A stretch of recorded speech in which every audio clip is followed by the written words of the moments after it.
Good morning, my Real News Media TV family. Thank you so much for tuning in this morning, and I'm wishing for everyone a wonderful and a productive day. And in the news this morning, 5 persons are shot, 1 fatally on Studio One Boulevard.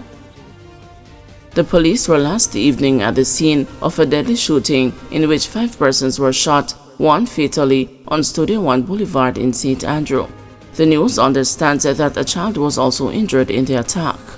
Information reaching the news is that a gunman opened a fire on a public passenger bus about 5 o'clock on Monday evening. According to the Corporate Communications Unit, the injured persons are being treated.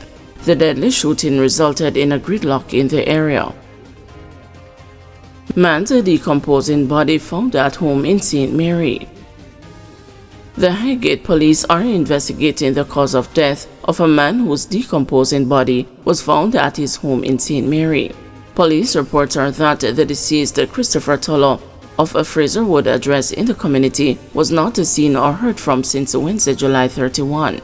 Tullo is said to have lived alone. It is reported that one of Tullo's friend, a marine engineer who had made several attempts to reach him by phone, visited his home around 11 p.m. on Sunday. He was greeted by a foul odor that raised his suspicion. The police were called, and upon investigating, they found Tullo's body lying on his back in a decomposing state. St. Andrew mechanic sentenced for drug trafficking and financial crimes. The Financial Investigations Division says it has successfully secured a pecuniary penalty order in the Supreme Court against the St. Andrew mechanic for his involvement in drug trafficking activities. Fernando Roy reportedly benefited financially to the tune of approximately Jamaican $2 million. He was apprehended on August 15, 2019 by officers from the Jamaica Constabulary Force Narcotics Division during an operation at the Premier Plaza in St. Andrew, where he was reportedly found in possession of a significant quantity of cocaine concealed in a black knapsack inside a white Mitsubishi Lancer. Roy was subsequently charged with the possession of cocaine, dealing in cocaine, trafficking cocaine, and a conspiracy to traffic cocaine. On July 24, Justice C. Ty Powell issued a pecuniary penalty order under Section 53B of the Proceeds of Crime Act 2007, requiring Roy to pay Jamaican $2 million as a penalty. The payment schedule includes an initial payment of Jamaican $250,000 in July 2024, another Jamaican $250,000 by August 30, 2024, and the monthly installments of Jamaican $41,666 until the full amount is settled.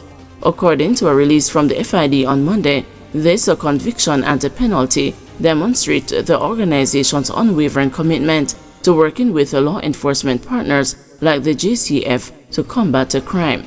We are dedicated to ensuring that those who engage in illegal activities face the full consequences of their actions, including forfeiting any ill-gotten gains.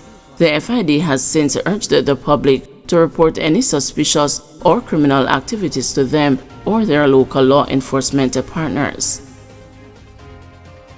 Neighbors say cabby in fatal crash had history of collisions.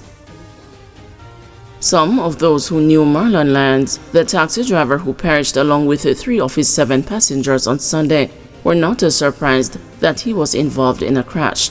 They said the 59-year-old man, who had a defect in one eye, has had a string of traffic mishaps over the years. One woman who asked not to be identified by name painted a picture of a driver who would take his eyes off the road to retrieve a fallen phone. He always get involved in accident. Him da come right there so inna the road, him phone drop, him hold down him head, and you only hear boop, him look up in a man car. Him never ready for the driving business, she told the news during a visit to Bracco Trelawney on Monday. She confirmed what others had said on Sunday when news broke that the Toyota Probox, which Lyons operated as a taxi, ended up under a cement-laden truck that was going uphill on the Bracco Main Road on the North Coast Highway. The crash also claimed the lives of 3 hotel workers from St. Anne, 19-year-old Anthony Walters of Alexander, 32-year-old Sabrina Doney from Discovery Bay, and the 39-year-old Jody Levy of Brownstown. The police put the time of the collision about 8 a.m. Sunday, hours ahead of the men's 100 meters Olympic finals. For neighbors, it was an eerie reminder of what they said happened in 2021.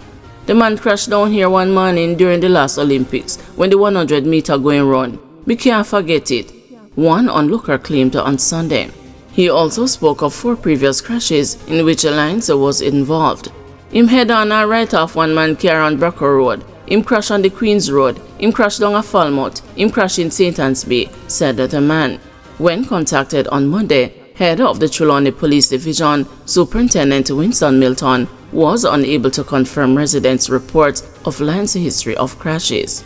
We are not aware of that, so we can't speak to it, he told the news. Also on Monday, Vice Chairman of the National Road Safety Council, Dr. Lucian Jones, told the news that the Jamaica Constabulary Force's Public Safety and Traffic Enforcement Branch had launched a standard investigation to determine the cause of the crash.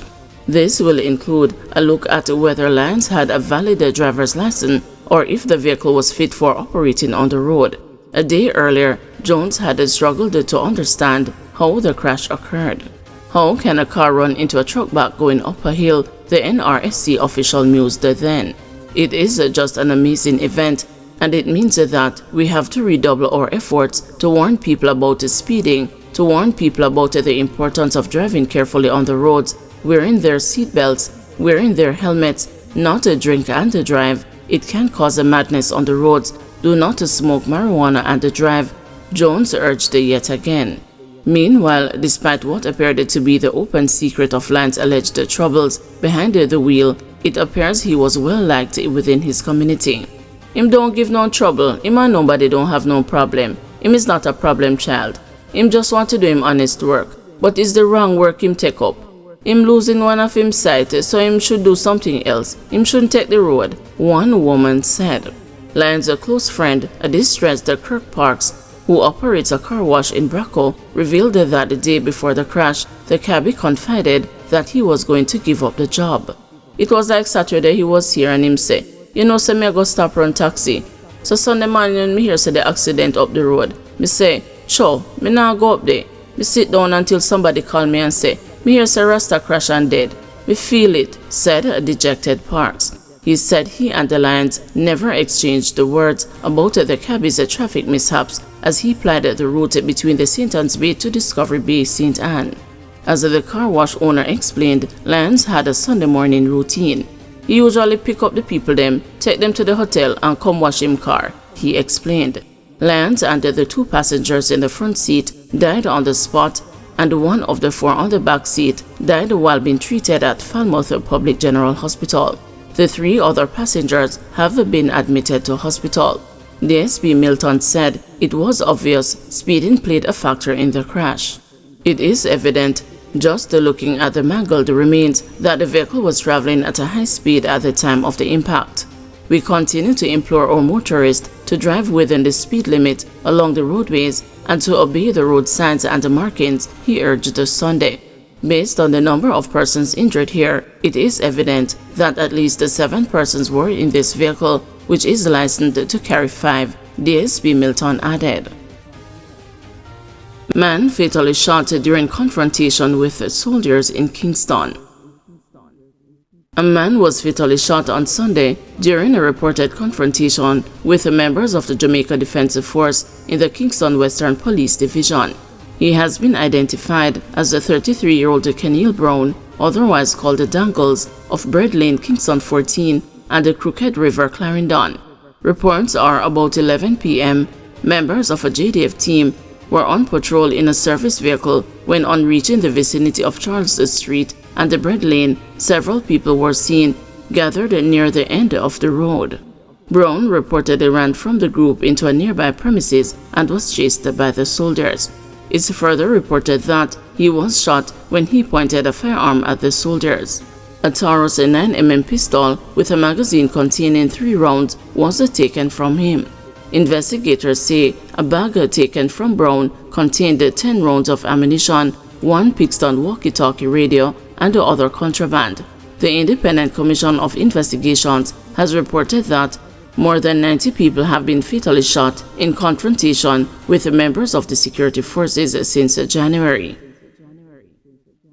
Guys, thanks for watching. Please join us this afternoon at 2 p.m. for another news update.